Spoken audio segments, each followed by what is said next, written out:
Well, be it Iran, Palestine or North Korea, President Trump has made Twitter his go-to platform to get his messages across. But as RT's Igor Zhidanov now explains, all too often his posts do lead to some very real and violent consequences.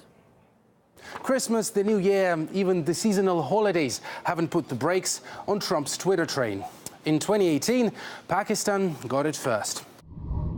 The United States has foolishly given Pakistan more than $33 billion in aid over the last 15 years.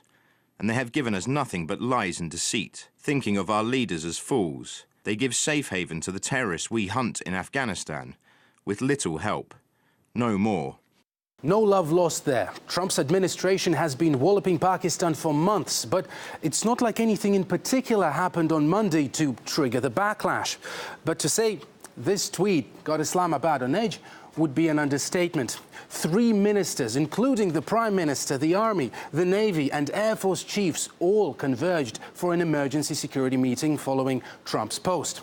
The US ambassador was summoned for an explanation as protesters burnt American flags in the streets. Then it was the turn of Iran, one of the biggest thorns in Donald Trump's side.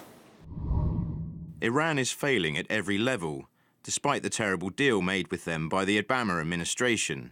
The great Iranian people have been repressed for many years. They are hungry for food and for freedom. Along with human rights, the wealth of Iran is being looted. Time for change. The Islamic Republic has been erupting in rallies and riots as people have been swarming the streets, both against and in support of the government. People died. The tweet hasn't gone unnoticed in Iran. Urging against the violence, President Rouhani denied Trump the right to sympathize with the nation. Well, when done with the Middle East, Trump couldn't help but pay the classic Twitter tribute to his one and only Rocket Man. Sanctions and other pressures are beginning to have an impact on North Korea. Soldiers are dangerously fleeing to South Korea. Rocket Man now wants to talk to South Korea for the first time. Perhaps that's good news. Perhaps not. We will see. Well, apparently this was Donald Trump's knee-jerk reaction to South Korea offering to hold high-level talks with the North after Pyongyang suggested the countries should meet to discuss the next Olympics. It's not government policy. It's the ravings of a person who speaks before thinking or tweets before thinking. You know, one would hope that the people on the receiving end of these things would take them with a grain of salt because, you know, Trump may say those things, but he can't act on them because he's got a whole bureaucracy behind him that doesn't agree with them.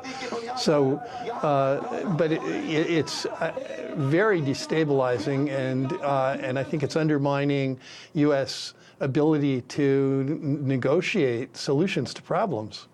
So, whatever policy Donald Trump is concocting, stirring trouble on Twitter is something that is going to stay. Igor Zhidanov, RT.